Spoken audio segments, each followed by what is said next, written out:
रोहित की दीदी समीक्षा की शादी अर्पित से हुई थी। रोहित 20 साल का था जो कि अपना पूरा दिन मोबाइल पर ही निकालता था। कभी पबजी खेलता तो कभी यूट्यूब चलाता। एक दिन अर्पित और समीक्षा समीक्षा के मम्मी पापा से मिलने आते हैं और देखते हैं कि रोहित मोबाइल से हटने को तैयार ही नहीं है। अरे रोहित, तुम्हारी तो आईआईटी की परीक्षा है ना? तुम तैयारी नहीं कर रहे हो परीक्षा की? वो सब तो मोबाइल पर ही हो जाएगा। ये देखिए, ये है गूगल। इससे जो भी पूछो वो सब बता देता है। तो आखिर कागज क्यों बर्बाद करूं? अरे पर तुम इन प्रश्नों की तैयारी बिना लिखोगे कैसे? उसमें क्या है, ये देखिए नोटपैड, बिल्कुल कॉपी जैसा है, इसी पर कर लूंगा। हम जब तुम्हारी उम्र के थे तब हम दोस्त मिलकर प्रश्न हल किया करते थे। उससे हमारी हैंडराइटिंग की भी प्रैक्टिस हो जाती थी और समय का भी अंदाजा लग जाता था। और फिर साथ में हम एक दूसरे की मदद भी कर देते थे अगर कोई अटक जाए तो। आपका जमाना अलग था जीजा जी। अभी जमाना फास्ट और स्मार्ट हो गया है। जमाना क्या, अब तो फोन भी स्मार्ट हो गया है।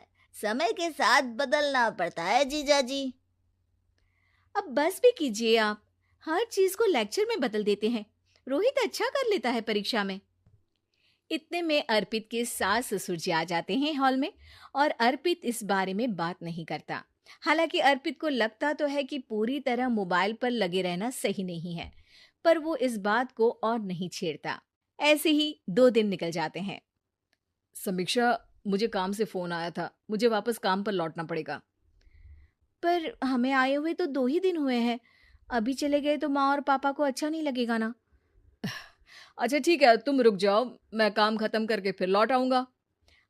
एक काम कीजिए ना, परसों रोहित भी परीक्षा के लिए निकलेगा, आप उसी के साथ निकल जाना। दोनों वैसे भी बात नहीं करते, साथ में जाएंगे तो हो सकता है आप लोग आपस में बातचीत भी करने लग जाओ। आह, ठीक है, मैं काम को 2 दिन टाल सकता हूँ। उसी रात जब सब खाना खाने बैठे थे तो अर्पित अपने जाने की खबर बाकी लोगों को बताता है। मुझे काम के लिए वापस जाना होगा। अरे बेटा, पर अभी तो तुम आए हो, इतनी जल्दी चले जाओगे? नहीं माँ जी, समीक्षा यहीं रहेगी और मैं जल्दी काम खत्म करके वापस आ जाऊंगा। ठीक है, काम भी जरूरी है। वैसे कब निकलोगे बेटा? 2 दिन में। मैंने सुना है कि उस दिन रोहित को भी परीक्षा के लिए जाना है, तो कल मैं दोनों की टिकट करा लेता हूँ बुक। मेरी टिकट रहने दीजिए जीजा जी, मैं तो फोन से ही करवा लूंगा। हाँ, पर कोई दिक्कत हो गई तो? अरे कोई दिक्कत नहीं होती जीजा जी, फोन सब कर सकता है। हमारे फोन के रिचार्ज से लेकर टीवी का रिचार्ज सब रोहित यही फोन से बैठे बैठे कर देता है। अब ये नई चीज तो हमारे समझ के परे है, पर अच्छा है कि रोहित जानता है। हमारी मेहनत इतनी कम हो गई भाई। हाँ, पर अगर टिकट नहीं मिली तो? अर्पित की बात पूरी होने से पहले ही बिजली चली जाती है। अरे ये क्या हो गया, आपने बिजली का बिल भर तो दिया था ना? अरे नहीं, मैं तो भूल गया था। अरे टेंशन मत लो माँ। देखा जीजा जी, आप बिजली का बिल भी भर सकते हो, समय बदल गया है।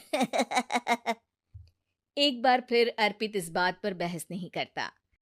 अगले दिन जाकर अपनी टिकट करवाता है और पैकिंग कर रहा होता है जब शाम को अचानक से रोहित के चिल्लाने की आवाज आती है।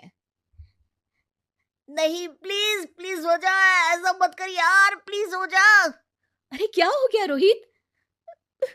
दीदी, सर्वर हैंग हो गया, मेरे टिकट मेरी टिकट नहीं हो पाई दीदी। क्या मतलब टिकट नहीं हो पाई?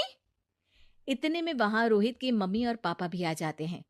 अरे क्या हो गया? माँ, मेरा टिकट नहीं हो पाया, सर्वर डाउन हो गया।